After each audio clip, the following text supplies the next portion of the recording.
दशहरा और विजयादशमी दोनों में क्या अंतर है, आइए आज हम जानेंगे।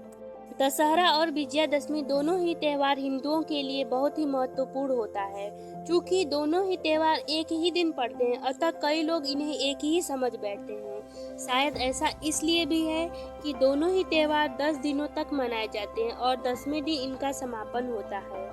दशहरा और विजयादशमी भले ही एक साथ पड़ते हैं, किंतु दोनों के मनाने की वजह एकदम अलग-अलग है और दोनों के मनाने के तरीके भी अलग-अलग हैं। विजयादशमी में पूरे 10 दिनों तक त्यौहार मनाया जाता है, जिसमें शुरू के 9 दिनों तक देवी की पूजा अर्चना की जाती है।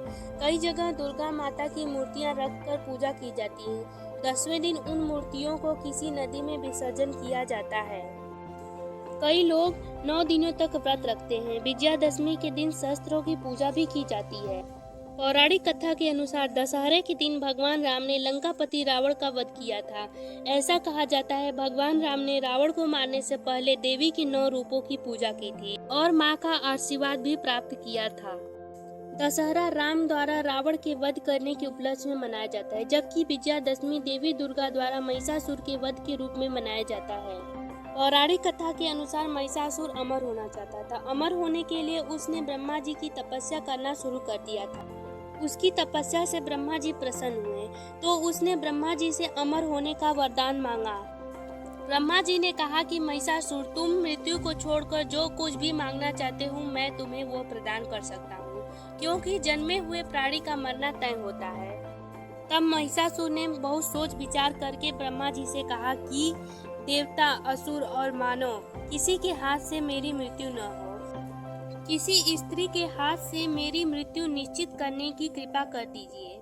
तब ब्रह्मा जी ने उसकी इच्छा के अनुसार उसे वरदान दे दिया। वरदान प्राप्त करते ही महिषासुर समस्त दैत्यों का राजा बन गया। उसने दैत्यों की विशाल सेना का गठन कर पाताल लोक, मृत्यु लोक पर आक्रमण कर समस्त लोकों पर अपना अधिकार कर लिया।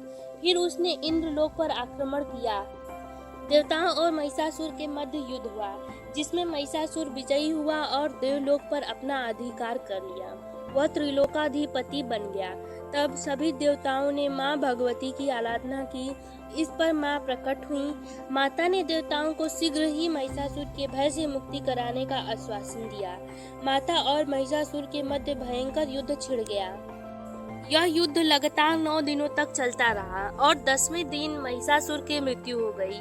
इस कारण इस दिन विजयादशमी के रूप में मनाया जाता है। दशहरा और विजयादशमी दोनों ही त्योहारों का उद्देश्य है बुराई पर अच्छाई की जीत या असत्य पर सत्य की विजय।